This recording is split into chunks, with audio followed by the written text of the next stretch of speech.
వచ్చిన అతిథులందరికీ ఇది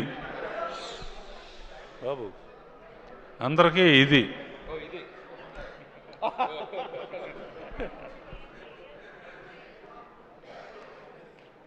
ఇది ఎలా ఉందంటే సంక్రాంతి సినిమా అంటున్నారు. సంక్రాంతి ఎస్తో స్టార్ట్ అవుతుంది. Producer Sahu S, Sushmita S, 2 ఎస్సులు కలిస్తే ఎంత సూపర్ హిట్ కాకుండా ఏమవుతుంది? అండ్ చిన్నప్పటి నుంచి చూస్తున్నా సుస్మితని. ఇటువంటి పెద్ద హిట్ రావటం అమ్మా నీ బాధ్యత ఇంకా బాగా పెరిగింది. సాహో నీకు కూడా, అండ్ మీ ఫాదర్ని కూడా అడిగా అని చెప్పు. చిరంజీవి గురించి ఏం చెప్తాను నేను? నాకన్నా చిన్నవాడు అయినా బాబాయ్ అని పిలుస్తాను. చిన్నప్పటి నుంచి అల్లు రామలింగ గారు కానీ ఆ రోజుల నుంచి ఒక కుటుంబంగా పెరిగాం. మెయిన్ క్రెడిట్ నాకేంటంటే స్వర్గీయ ఎన్టీ రామారావు గారితో 12 సినిమాలు చేస్తే నేను బాబాయ్తో 14 సినిమాలు చేశాను.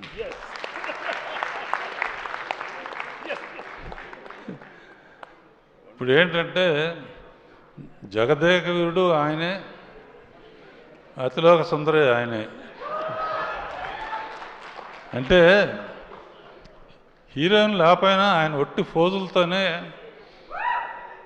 పర్టికులర్గా సీన్లో అమ్మాయి తిడతా ఉంటే అమ్మాయిని తిట్టి గబక్కం చేంజ్ లోపలికి వచ్చి తిట్టకూడదా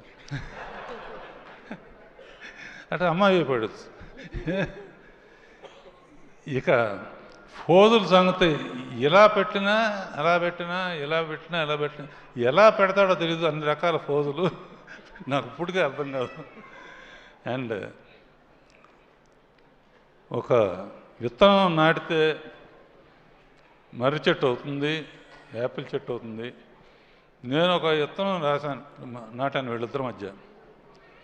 బాబాయ్ అనిల్తో ఓ సినిమా చేయాలి నువ్వు అని ఒక చిన్న విత్తనం నాటాను.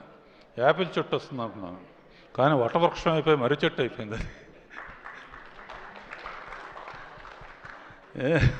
మరి ఎంతమంది నీళ్లు పోసారో, అమృతం పోసారో ఏం తెలుసు. అండ్ యూ డిజర్వ్ ఇట్ బాబాయ్. ముఖ్యంగా మా వెంకీ, ఇతని ಏನಪ್ಪ ಏನು ಇದು ಮಾದರಿ వెంకీ గౌడు ఎల్లింద బందిరి అంటే కన్నడంలో మొదలుపెట్టి నువ్వు కూడా ఎండ్లో జాయిన్ అవ్వటం అనేది సినిమా దుమ్ము దులపటానికి కారణమైంది. అండ్ ఎంటర్టైన్మెంట్ మీ ఇద్దరు కలిసి పోటీ పడి చేశారంటే అంటాం అంటాం. నాకు ఇందాక కారు అనిల్ నీకు ఇచ్చారే, అనిల్ ఏ సినిమాకైనా సరే ఇప్పుడు వరకు నేను అన్ని సినిమాలకి షీల్డ్స్ ఇవ్వడానికో దేనికి వస్తూ ఉంటాను. వాళ్ళు ఊరు వెళ్ళాను ఇందాక చెప్పాను. నాకేం గుర్తుకొచ్చిందంటే అప్పుడు అడవిరాముడు అయిన తర్వాత నేను ఫస్ట్ కారు కొంటే అన్నగారి దగ్గర తీసుకెళ్ళిన, షూటింగ్లో ఉన్నారు, నేను పక్కన కూర్చున్నాను, ఆయన తోలారు. దాంతో నేను ఈ స్థాయికి వచ్చాను. ఇప్పుడు నువ్వు తోలేవు, ఆయన కూర్చున్నారు, ఇంకెక్కడికో ఇద్దరు. అండ్ ఒకటే చెప్తున్నాను బాబాయ్,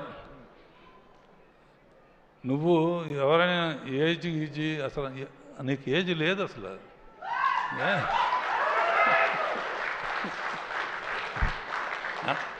అందరూ నన్ను అడుగుతారు, మా ఇంట్లో వాళ్ళు కానీ బయట అందరు కానీ, ఏంటి చిరంజీవి రహస్యం ఏంటి?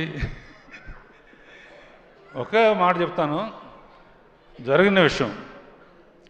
సరిగ్గా 30 years బ్యాక్ దగ్గర ఇందిరా సినిమాలో ఒక సాంగ్ వేణు పెట్టుంటుంది.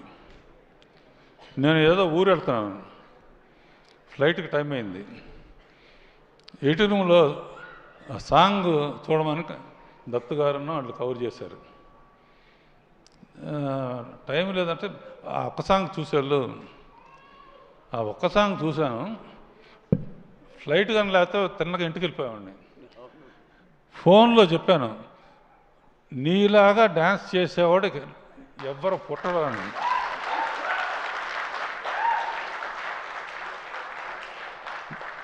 సేమ్ వీణబెట్టు చాలామంది చేశారు, చాలామంది ట్రై చేశారు. కానీ ఆ జిమిక్ ఏంటో, ఎక్స్ప్రెషన్స్ ఏంటో, ఎలా ఇస్తాడో ఏమను. అలా 30 years బ్యాక్ ఎలా చేసావో ఇప్పుడు కూడా ప్రతి మూమెంటు, ప్రతి ఇది. అండ్ అనిల్ ఇక చెప్పడానికి అవసరం లేదు కామెడీకి. వెంకీను చిరంజీవి కలిపి చేస్తున్నారంటే దుమ్ము దులిపేస్తారు కదా, గ్యారంటీ. నేనైతే ఒక సీన్ పెట్టామండి అనిల్, వీళ్ళిద్దరు తాగొచ్చి నయనతార దగ్గర కూర్చుంటే ఎలా ఉంటుందని.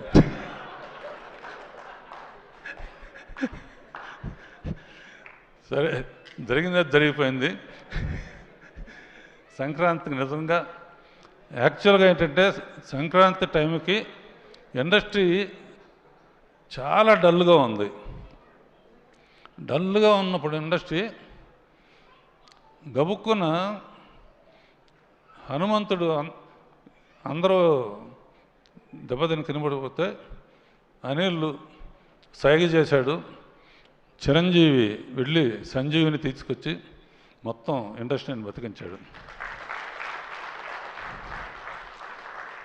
అండ్ ఇది ఫ్యాక్ట్. అనదర్ థింగ్, పోయిన పిక్చరు సంక్రాంతికి వస్తున్నప్పుడు భీమ్స్కి చెప్పాను, భీమ్స్ గుర్తుంది కదా, మాట నిలబెట్టావు. అండ్ నువ్వు కూడా సూపర్ స్టార్ మ్యూజిక్ డైరెక్టర్తో ten ten ten ten ten ten ten ten వదిలిపెట్టలేదు. Okay, all the best Saaho and everybody. బాబాయ్, వెంకీ.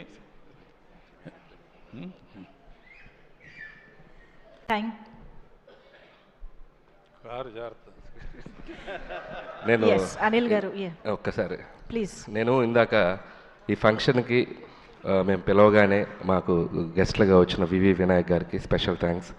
వినాయక్ గారు is the most closest person నాకు ఇండస్ట్రీలో. నా ఫస్ట్ సినిమా సక్సెస్ అయితే నాకు వచ్చే ఫస్ట్ కాల్ వినాయక్ గారు. Thank you Vinayak sir. అలాగే గురుగారు ఒక్క నిమిషం మీ గురించి ఒక్క మాట చెప్తాను. గురువుగారు నాకు ఫస్ట్ సినిమా నుంచి నన్ను ఎంత బాగా చూసుకుంటారో నాకు తెలుసు. ఆయనకి ఏదో ఒక డెడికేషన్ చేయాలనుకున్నాను. దీంట్లో 2 చేశాను. ఒకటి ఆయన డైరెక్ట్ చేసిన రౌడీ అల్లుడు సినిమాలో బీజిఎంని సినిమా మొత్తం మెగాస్టార్ గారి బీజిఎంగా వాడాను. అంతేకాదు మెగాస్టార్ గారి కార్డు పడేటప్పుడు ఘరానా మౌడు బ్యాక్గ్రౌండ్ మ్యూజిక్ వాడాను. సో ఒక రకంగా మీరు కూడా ఈ సినిమాలో ఉన్నారు మాతో పాటు. థ్యాంక్ యూ గురూజీ. అండ్ మీరు కమర్షియల్ సినిమాని మీరు డిఫైన్ చేశారు, అది మేము ఫాలో అవుతున్నాం. That's it. Thank you sir. Super Anil గారు. Thank you so much. Thank you so much. Raghavendra Rao sir, please have your seat. Request.